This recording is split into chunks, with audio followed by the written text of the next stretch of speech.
Alright. Where we at? There we are. Okay. It's time to finally get back. Way!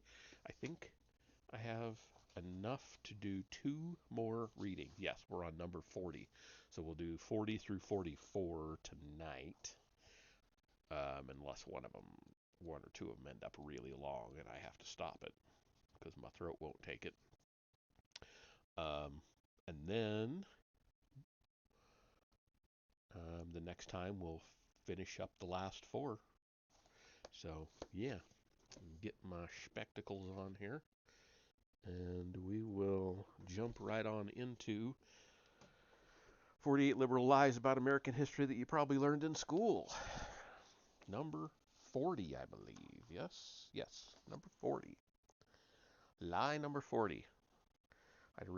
Again, I don't think all of these are liberal lies. I think they're.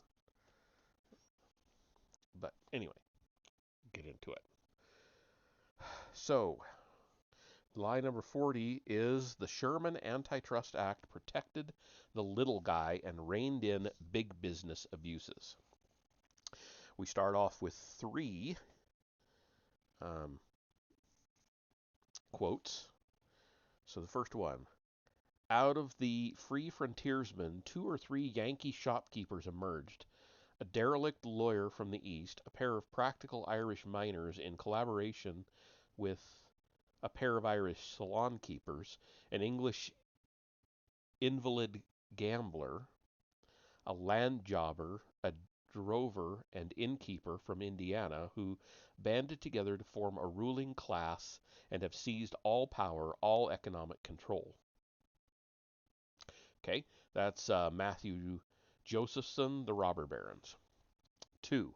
The oil men would bring the oil refining to the region where it belonged, but suddenly, at the very heyday of this confidence, a big hand reached out to steal their conquest and throttle their future. That's by Ida Tarbell, The History of the Standard Oil Company.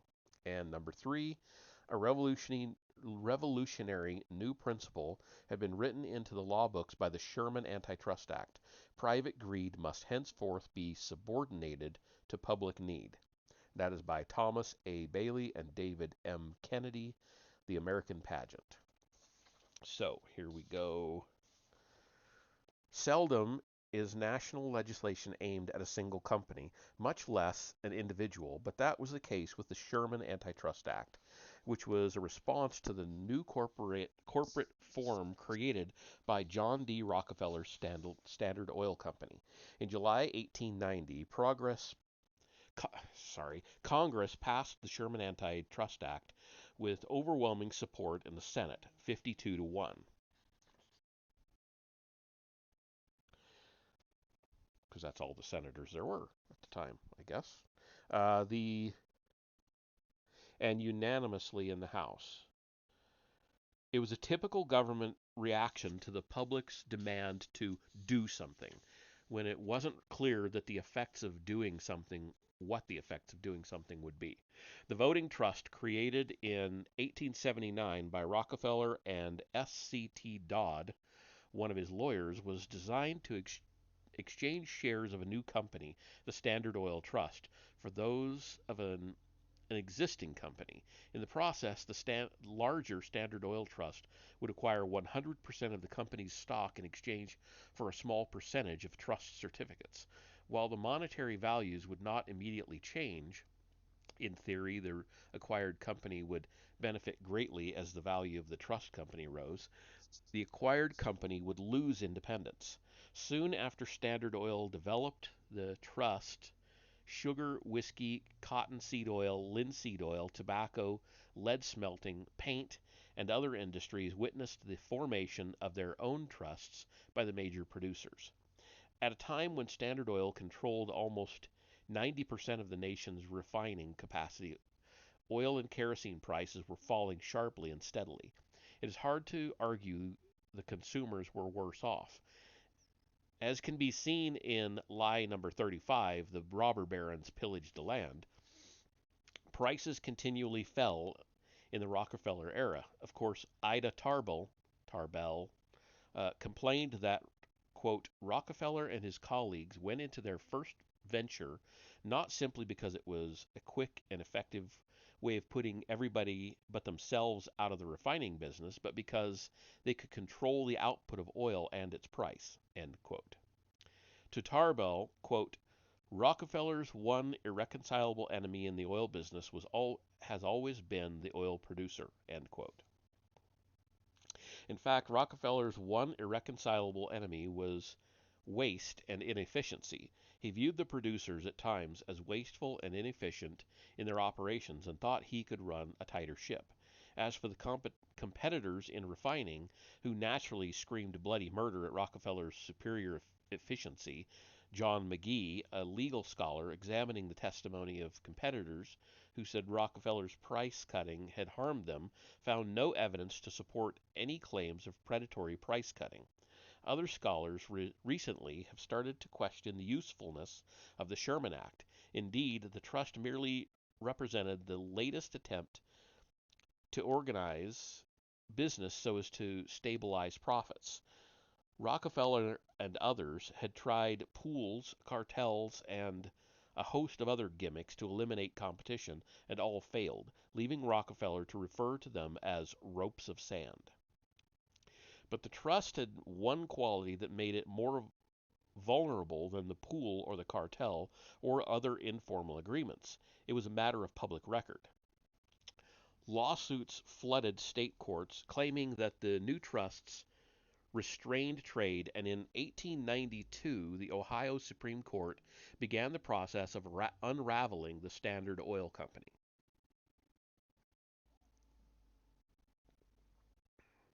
Sherman had suffered from such broad wording as to render the act virtually unenforceable. Business historian Stuart Bruchet noted that business itself, quote, regarded the act as impractical, unenforceable, and hence innocuous, end quote. The act read, quote, every contract, combination in the form of trust or otherwise, or conspiracy, in restraint of trade or commerce among the several states or with foreign nations is declared to be illegal, end quote. Defining what was in restraint of trade was the difficulty. Did it mean restraining prices or entry into the market? Business, of course, did wait for the government to answer those questions. Corporations immediately moved into a less regulated organizational structure called the vertical combination. A monopoly is typically understood as a horizontal combination in which one company seeks to buy out or control all competitors so as to affect price. A vertical combination, already pioneered by the railroads, was now adopted by all major companies. It featured more emphasis on internal controls, especially on cost control through acquiring all parts of the manufacturing and sales process. Standard Oil, for example, would seek to own not only its oil in the ground, but also its own railroads, refining, and sales outlets. Gustavus Swift, with his meatpacking firm, acquired pig farms and cattle ranches, and later, in the 20th century, his own trucking lines and refrigerated railroad cars. Then finally, his own butcher shops and meat stores. Until the 1980s, Kodak Corporation had camera kiosks in most mall parking lots where customers could drop off and purchase film. By controlling the product top to bottom, the new generation of corporate managers could not only predict costs and expenses, but plan. Becoming obsessed with planning, these managers grew quite conservative, preferring predictable, smaller profits to larger gains that might fluctuate wildly. More important, however, were the real intentions of the progressive reformers. Let's see. Volume is pretty low. Oh, okay. Let me, how is that? Is that better?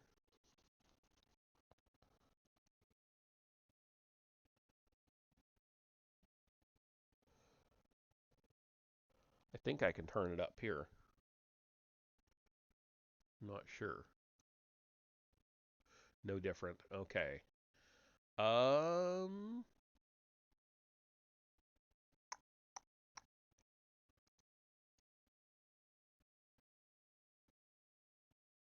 let's see.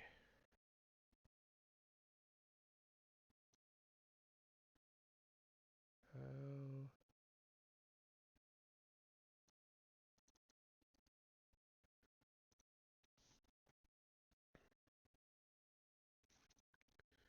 let's see. Can I? Not that.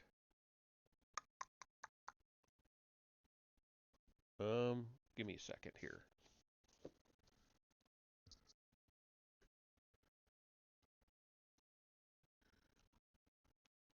That's just my volume into my ear. That's not going to change anything. Um,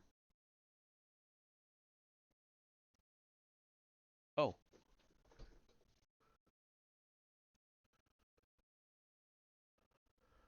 no, that's just mute. Um,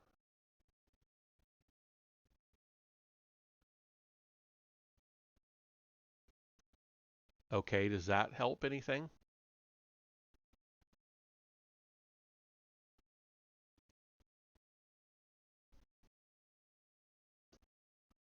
Yeah, okay. Well, we'll try it there then.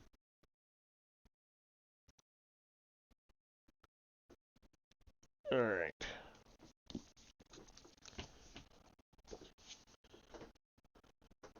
See how it goes from there. All right, where was we?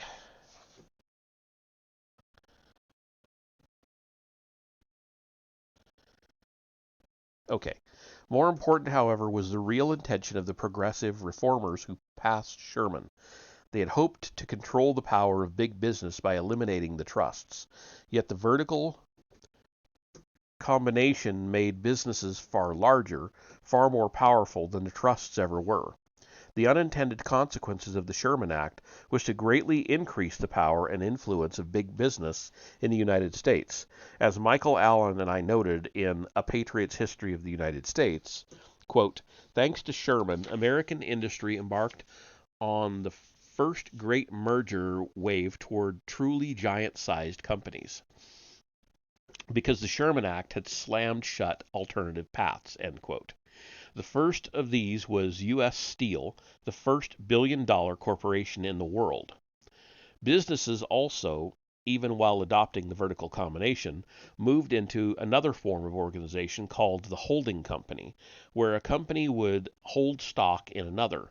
While this required special state chartering legislation, New Jersey liberalized its laws in 1889, permitting companies to hold out-of-state companies, initiating a corporate land rush to the Garden State, led by Standard Oil. Eventually, these holding companies would also come under federal fire. Oops, lost my place. Would also come under federal fire, as in the E.C. Knight sugar case of 1895, where the Supreme Court declared the regulation of manufacturing a state responsibility. Interstate commerce cases, however, were different, which is the rubric under which the Teddy Roosevelt Justice Department brought the Northern Securities Antitrust case. J.P. Morgan, James J. Hill, and E.H. Harriman, along with representatives of the Standard Oil Company, had formed a single holding company worth $400 million, less than half that of U.S. Steel. The government claimed, despite the fact that there were no higher prices at the time, that the formation of such a company signaled a threat to create a monopoly, and for the first time the government acted on commerce as a potential threat as opposed to actual behavior, violating the quote unquote innocent until proven guilty premise of American law.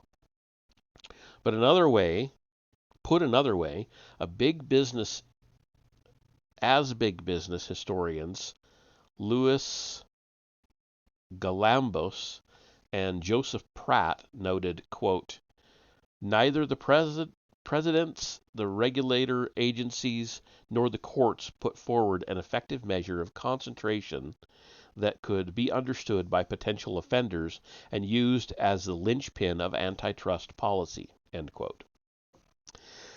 The final, most ironic turn of the Sherman Antitrust Act story comes from research by economist George Bittlingmayer, who examined the effect of the enforcement of the Sherman and Clayton Acts on small business.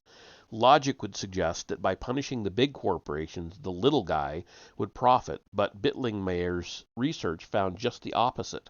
Smaller companies were harmed by antitrust acts on big companies because profits across the board fell. Applying his theory to Microsoft in the 1990s, Bittlingmayer again found that the competitors of Microsoft, the very companies that supposedly stood to gain from a government slap upside the head of the computer giant, saw their stock fall every time the government's case against Bill Gates improved, and rise every time it suffered a setback. Bittlingmayer also found that, quote, low investment of the 1950s and early 1960s was due, at least in part, to a resurgence of aggressive antitrust and related initiatives interpreted as anti-business, end quote. Indeed, he noted, quote, one actual effect of antitrust practice may have been to curtail investment, end quote. In short, antitrust laws were adopted primarily to stop Standard Oil from lowering its prices to consumers and have subsequently been employed unevenly and often irrationally against a variety of businesses, usually to the detriment of small business and overall corporate investment. Antitrust laws have worked about like most federal efforts to fix a market problem. They made it worse. Yep. Have to agree with that one. All right.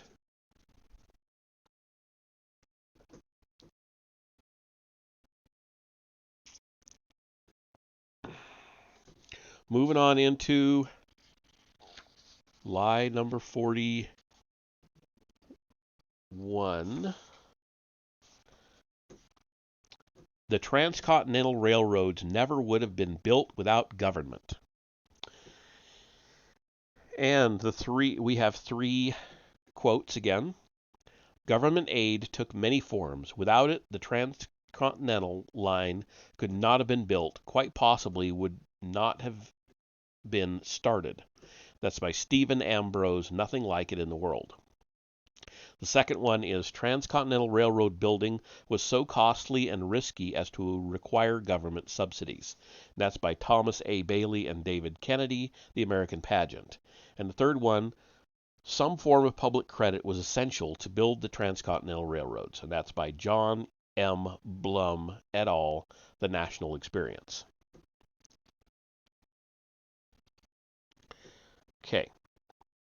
Though hardly considered a wild-eyed leftist, Stephen Ambrose wittingly or unwittingly reinforced the notion that it takes the government to accomplish great things when, in his best-selling book, later tainted by charges of plagiarism, Nothing Like It in the World, he argued that building the transcontinental railroads would have been impossible without the support of the federal government.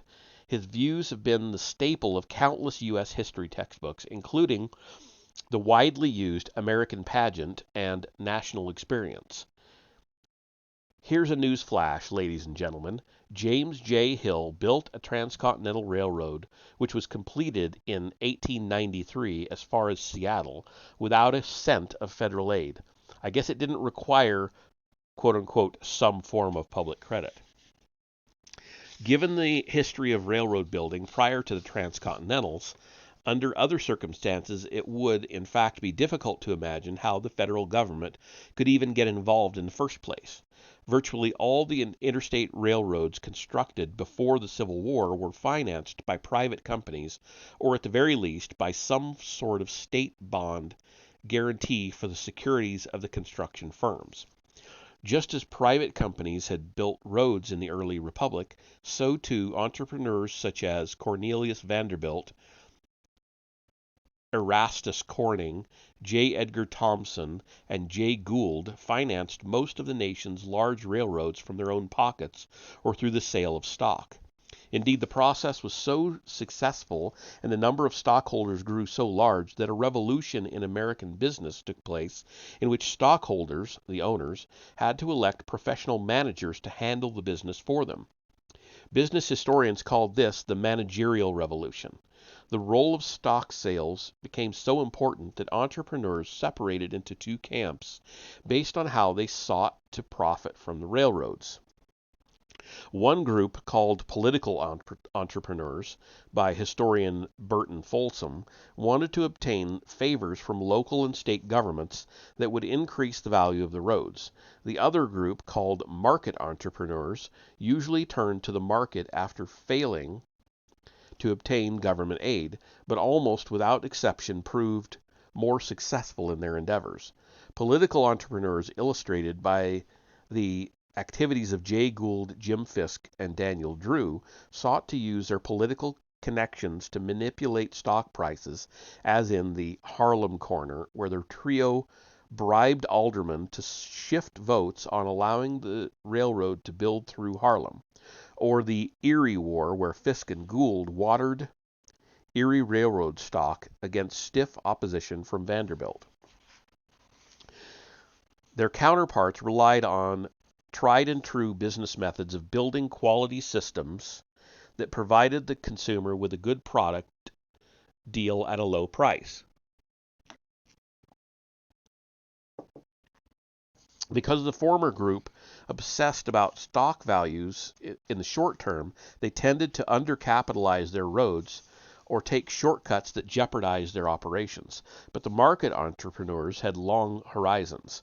Vanderbilt's railroad, the New York Central, ran so safely and efficiently that not a single person died in an accident, compared to 26 dead and 72 injured on the Erie Railroad under Gould's direction alone. The differences between the political and market entrepreneurs stood out most starkly in the efficiency of the lines. Vanderbilt chopped 13.3% from his expenses on the New York Central, increasing profits 200 times. Of course, businessmen, especially the railroaders, continued to seek government aid whenever possible, and during the Civil War, when the Union government was desperate to link the coasts to facilitate the shipment eastward of gold, cattle, and horses, the political entrepreneurs found legislators all too eager to listen to their proposals. The result was the Union Pacific and Central Pacific Railroads, which in theory were to compete against each other, laying tracks towards some midpoint where they would meet up. In reality, the structure of the government support encouraged them to engage in sloppy and dangerous building, and even to avoid connecting at all. Even a cursory examination of the land grants to the railroads would have alerted legislators to the incentives for fraud and inefficiency built into the system. Land was given to the companies along with cash loans for each mile of road constructed. It was based on a staggered scale in which companies received more money for laying track in hills and still more, $48,000 per mile, in mountains. This encouraged builders to plot the most mountainous route possible, resulting in winding circuitous roads to collect more mileage. Union Pacific's vice president, Thomas Durant, scolded his staff for putting in too much masonry in the supports, instructing them to substitute wood culverts whenever possible. Paid by the mile of track, the railroads zigzagged to find gold and silver, leading them through the Black Hills and helping initiate the Sioux Wars. Grenville Dodge, the Union Pacific's chief engineer, laid track on ice, which collapsed with the spring thaw. Much of the track laid by both the Union and Central Pacific had to be completely rebuilt just a few years later. The railroads received nearly $500 million from land sales, and the government benefited greatly from reduced freight prices and mail delivery at reduced rates. But those savings to the government came at the expense of stockholders and bondholders who bore the brunt of the financial collapse of the roads in the Panic of 1873.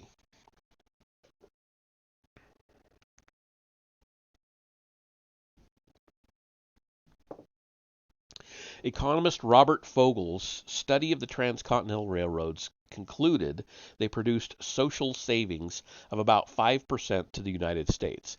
Others put the value of the railroads slightly lower when they were in direct competition with canals. Congressmen more directly profited through a series of kickbacks in the Credit Mobilier scandal. It looks French, so that's why I said it that way. Named after one of the construction companies owned by legislators. Credit Mobilier swelled the costs of construction even above what the already gluttonous and inefficient roads were consuming, lining the pockets of the directors and legislators and driving up the price of the stock. The waste got to be too much even for Congress, which finally demanded that the Union and Central Pacific link up, which they did in 1869. In 1874, Congress passed the Thurman Law, which required the Union Pacific to pay 25% of its earnings back to the government to cover its $28 million debt. Even as the famous golden spike, the symbolic spike of gold used to connect the lines in the ceremony, which was eventually removed and replaced with a normal iron spike, was driven in, managers of both railroads were already planning to rebuild and relocate entire sections of track to cover up their shoddy construction. It took another 5 years before the Union Pacific fixed the new track it had laid earlier. When the Panic of 1873 struck, 3 of the 5 transcontinentals fell into bankruptcy, which brought banker J.P. Morgan to the forefront. He reorganized many of the failing roads, requiring them to take on professional managers, often trained in his banking system. While these railroads languished in default, James J. Hill's Great Northern slashed costs by 13%. Hill naturally argued against giving any failing railroad government aid. Quote, "The government should not furnish capital to those companies in addition to their enormous land subsidies to enable them to conduct their business in competition with enterprises that have received no aid from the public treasury." End quote. In contrast to the subsidized Union Pacific and Central Pacific, Hill's Great Northern Railroad showed not only that the private sector could and would build a transcontinental, but that he could beat the subsidized lines in efficiency and operations. A Minnesota railroad that Hill bought in 1878 had previously received federal subsidies and was subject to stock manipulations. Its record was so poor that it was called Hill's Folly when the Canadian-born Hill bought the line. He quickly made it profitable, and his success inspired him to keep building. Quote, "We want the best possible line, shortest distance, lowest grades, and least curvature." End quote. He stated, identifying those characteristics that would ensure low costs. With no government land to give away to settlers, Hill actually paid $10 to each settler to farm near his railroad route. Hill imported 7,000 cattle from England, giving them away free to pioneers, established experimental farms to develop new robust seeds and livestock breeds, and promoted crop rotation and fertilizers. One of Hill's competitors was the Northern Pacific, which received 42 million acres of free government land. The Northern Pacific's president, Henry Villard, built lavishly along scenic routes that were outrageously expensive. In contrast, Hill chose the most efficient, if boring, paths, moving his supply depots forward as he built to reduce the time and cost of acquiring materials. Whereas Hill got his coal from supply bases in Iowa, Villard had to move his coal all the way from Indiana, costing him $2 a ton more than the Canadian. Typically, Villard tried to slow down Hill with government obstacles, delaying permits to cross Indian land, all to no avail. When Village Northern nearly collapsed in the panic of 1893 and had to be reorganized with massive loans, Hill simply said of his superior railroad, quote, "We have gone along and met their competition," end quote. James J. Hill proved not only that private financiers would fund a transcontinental railroad, but that he could build one. And he built it so well that it survived when its government-funded competitors all failed. Now there's a lesson in market economics. All right. I had heard about the two railroads being built from both directions and supposed to meet up. When I went to a railroad museum last year, I think it was last year, might have been the year before. But anyway, yeah, I didn't hear about the massive amounts of waste though, but it makes sense. It happens now. Anybody that gets government money just blows it on the stupidest crap so that they can keep getting more government money. Just like our state governments do. Oh, you can't have an excess. You got to just spend it all. So next time they appropriate, they give you the same amount or more. The dumbest thing in the world. Okay. Lie number 42. The robber barons were only assuaging their guilt with their philanthropy. So this one, it's another fairly short one.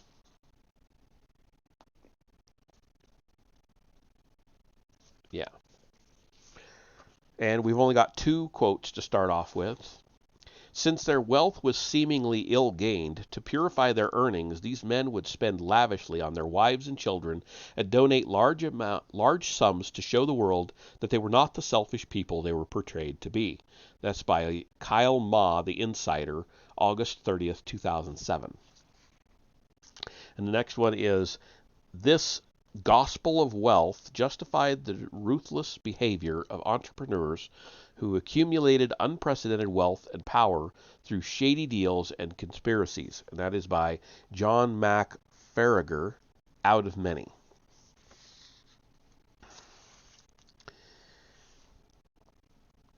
Before I start,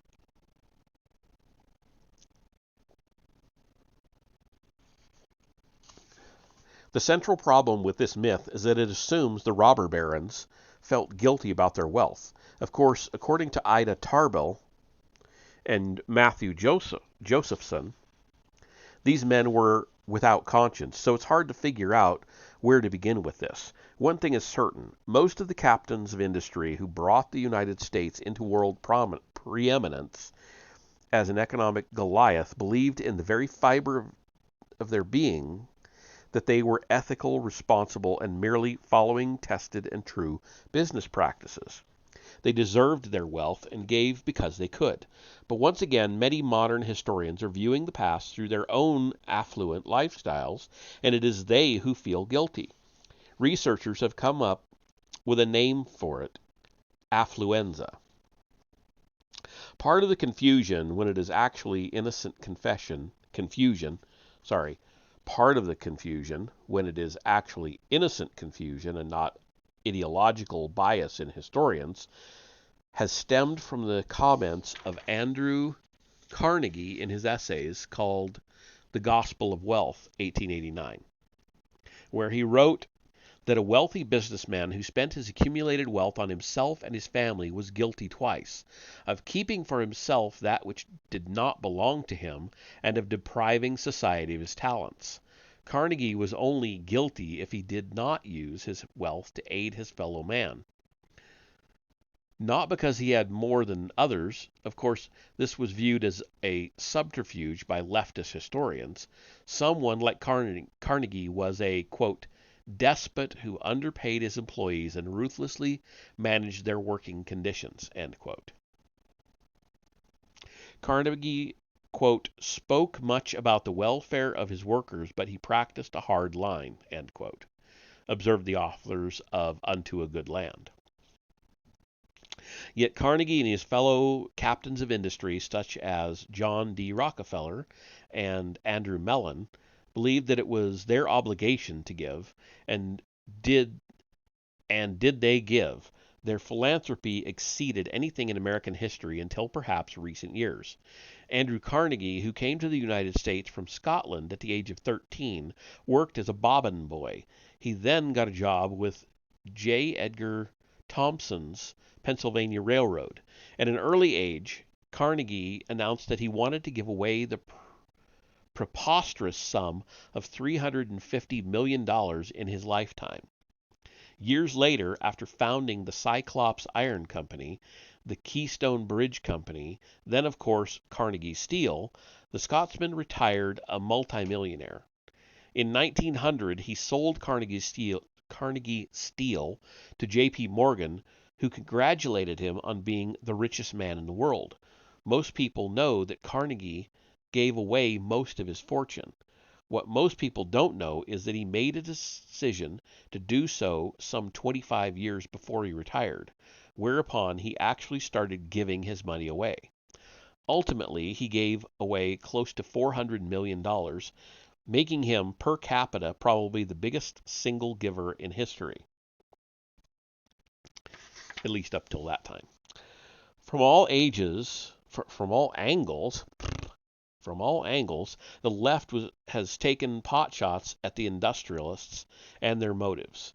We learn from the American pageant that Vanderbilt was, quote, ill-educated, coarse, and ruthless, end quote. However, Zinn sneers at the establishment of numerous universities by the captains of industry. Quote, however, Zinn. Howard Zinn sneers at the establishment of universities. So here's the quote. The rich, giving part of their enormous earnings in this way, became known as philanthropists. These men did not encourage dissent. They trained the middlemen in the American system. End quote. It is ironic that Zinn, after being educated and teaching in private universities such as Columbia, Harvard, Spelman, and Boston University, funded by these very philanthropists, claims they didn't, quote, encourage dissent, end quote. Et tu, Zinn? In passing, it shouldn't also be noted that Zinn spends a grand total of one small paragraph on the remarkable rise of Carnegie, then bellabers, literally, the reader with page after page on workers and farmers.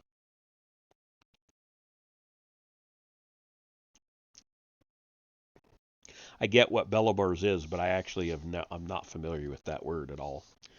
I get it in context. Certainly, the story of John D. Rockefeller's career tithing is noteworthy. Rockefeller, a member of the Baptist Church, gave 10% of his income from an early age. When he was in his 40s, Rockefeller tithed over $100,000 a year. At one point, when a meal cost a quarter and a suit of men's clothes cost $20, Rockefeller gave $1 million per year to his church. In addition to his other philanthropies, he once said that he put God first, his family second, and business third. Here was one of the wealthiest men in the world who put his business third. Quote, from the beginning, he said, I was trained to work, to save, and to give, end quote. Rockefeller gave over $35 million to the University of Chicago alone and poured millions into black schools, Southern schools, and Baptist schools. He donated a small fortune to wiping out the destructive boll weevil in the South. Likewise, Andrew Mellon determined in mid-career that his great and growing collection of art should be available to the public.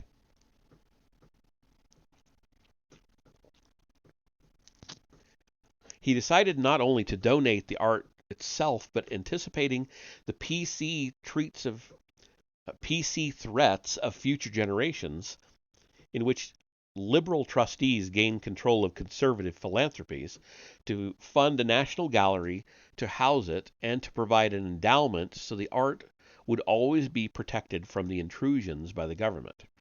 In 1936, he transmitted a letter with this incredibly generous offer to the president, Franklin D. Roosevelt, who had harassed him in the courts and in the newspapers steadily for 4 years.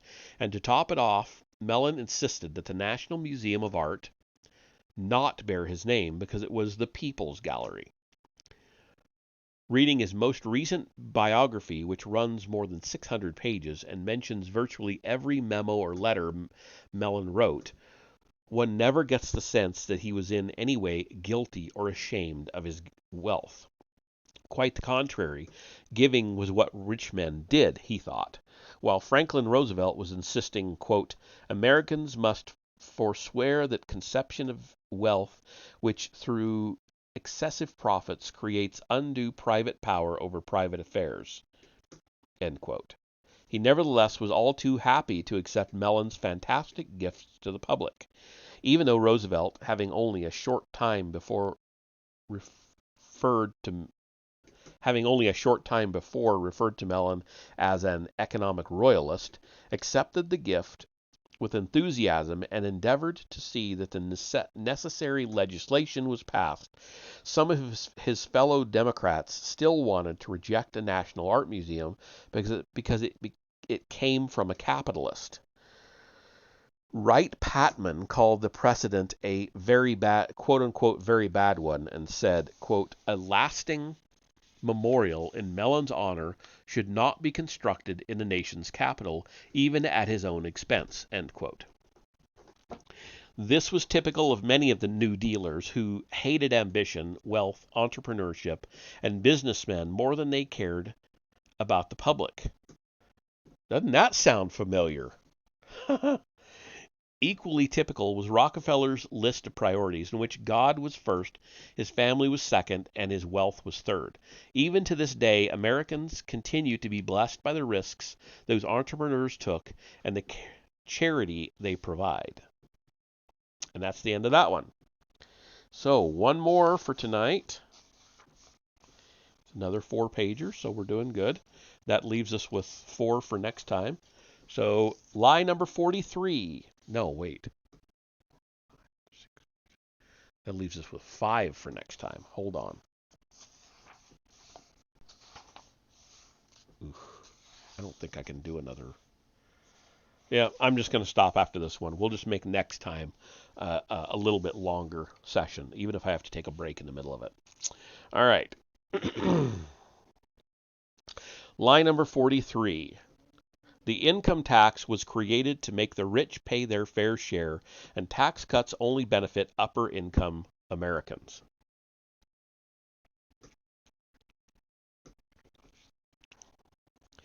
Okay, so we get 3 quotes for this one.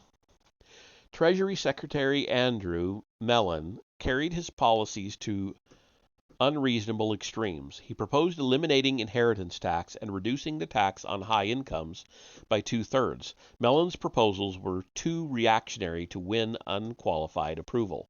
That was by John A. Garrity, The American Nation. The second one, Mellon's spare the rich policies thus shifted much of the tax burden from the wealthy to the middle income groups. That's by Thomas A. Bailey and David M. Kennedy, The American Pageant. And the third one is President Warren G. Harding allowed Secretary of the Treasury Andrew Mellon, one of the world's richest men, to pursue soak the poor policies. That's by Irwin Unger, These United States. Okay.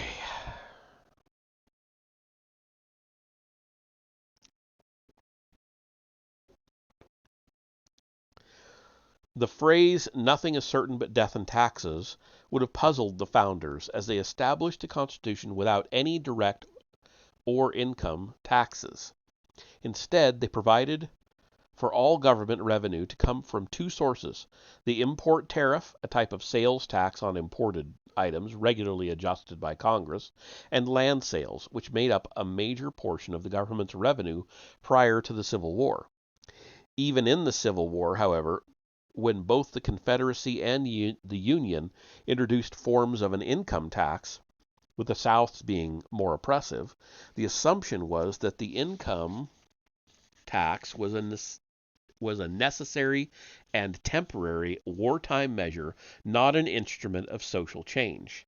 The U.S. Supreme Court also correctly ruled that income taxes, even on corporations, were unconstitutional. Interesting. We might have to look that one up. Um, Liberal historians have routinely complained that the income tax was not implemented sooner and or used more aggressively. For example, Morton Horowitz argued that the American legal system constructed a scaffold of legalisms that concealed the true costs of public spending by foisting them off on individuals, and that a more redistributionist form of taxation should have been employed. Robert Stanley complained that the 1913 income tax was symbolic and not genuinely redistributive. Reformers, he lamented, forged a consensus with conservatives to permit only minor taxation as a means to enlist the lower classes. Whatever the arguments used in securing passage of the 16th Amendment, the objective was abundantly clear. As a historian of the American income tax wrote, quote, "Support for a radical progressive income tax had far more to do with the search for social justice in an industrializing nation than with the quest for an elastic source of revenue." End quote.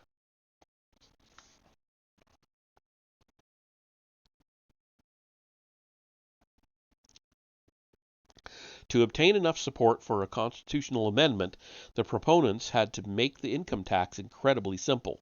Hence, what was essentially a one-page income tax return, and the rates were phenomenally low. Passage was greeted with stunningly naive reactions, such as that of a Missouri congressman who said that it marked, quote, "the dawn of a brighter day with more of sunshine, more of the songs of birds, more of that sweetest music, the laughter of children, well fed, well clothed, well housed, good, even-handed, wholesome democracy shall be triumphant." End quote. It didn't take long for the U.S. government itself to dispel such nonsensical arguments, for within 6 years of the income tax amendment passing, lawmakers, using the excuse of wartime needs, jacked the top tax rate of 6% up to an incredible 75%. Even the lowest rate, which stood at only 1% of those who made over $3,000, but under $20,000, i.e., the largest number of all taxpayers, skyrocketed to 25%. So much for soaking the rich. Here was the nation in 1919 with the lowest rank of taxpayers sending in a hefty 25% of their income to the government, while the wealthy were expected to cough up 75%. No wonder one economist, some 70 years later, in a masterful understatement, quipped, quote, "The net contribution of the income tax to inducing equality is not obvious." End quote. This should have been a progressive's dream, except for one problem. Tax revenues dipped steadily with each new tax hike. When Pittsburgh banking and steel magnate Andrew Mellon became Secretary of the Treasury, he concluded, to liberals' surprise, that, quote, "the result of higher tax rates is the source is that is the is that sources of taxation are drying up. Wealth is failing to carry its share of the tax burden." End quote.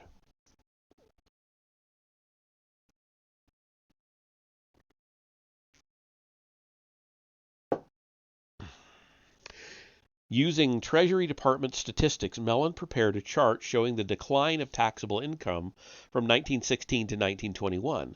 Both the number of returns and the net income results from the top wealth holders plunged, with returns falling by 4/5 and income falling from almost $1 billion to $153 million. Mellon found that the rich had been squirreling their money away in tax-exempt bonds rather than investing in profitable activities. It was a disaster for the nation. As Burton Folsom noted, quote, "The U.S. had more and more large football stadiums and civic centers, but fewer and fewer factories where these city folk could work long-term jobs." End quote. When Mellon's plan passed Congress, it reduced the top rate to 24% and the lowest rate to 5%, far above where the rates initially were in 1913 and where people expected they would remain, but vastly lower than the stratospheric levels reached in the administration of Woodrow Wilson. The result? The wealthy paid more than ever. In 1921, those earnings less than $10,000 paid a total of $155 million in taxes.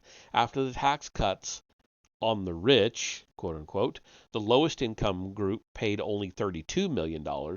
Those paying over $100,000, I think he meant earning, had only paid $194 million in 1921, but after the cuts for the rich paid almost twice as much, or $361 million. Tax cuts almost yield more revenue from the wealthiest. Tax cuts always yield more revenue from the wealthiest groups, but they usually yield more revenue overall as well.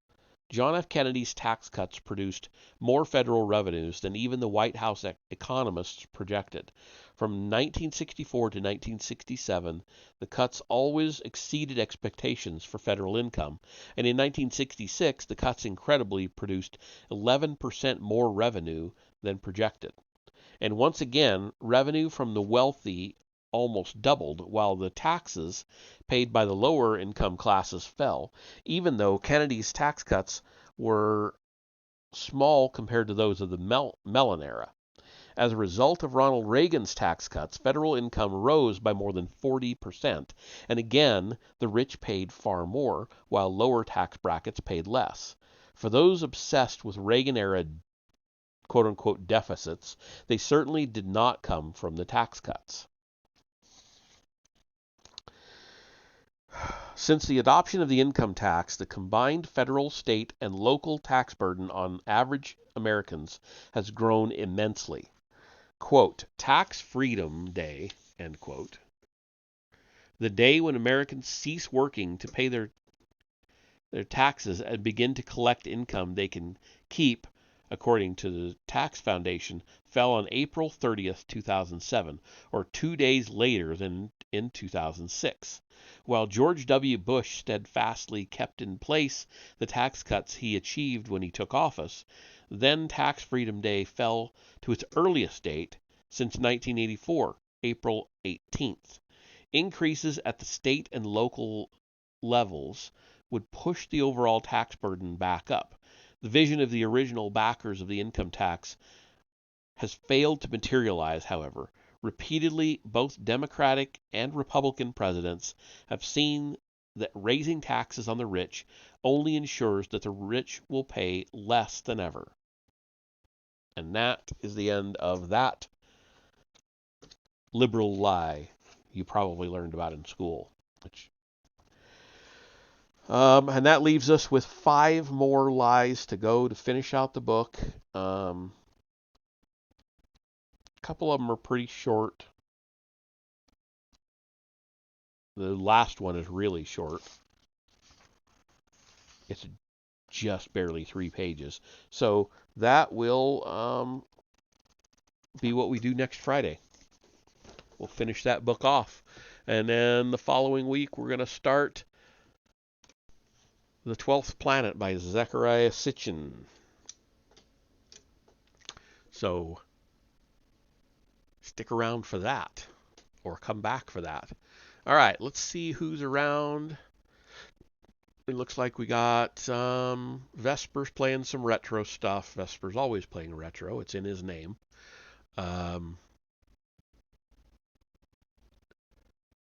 Princess Peach. Showtime. Nah. Not interested. Sorry. Mr. Blitzer's playing Blair Witch. Let's go see uh, Vesper. We'll give him a couple minutes of our time. If you'll stick around, I will take you on over there. See you there.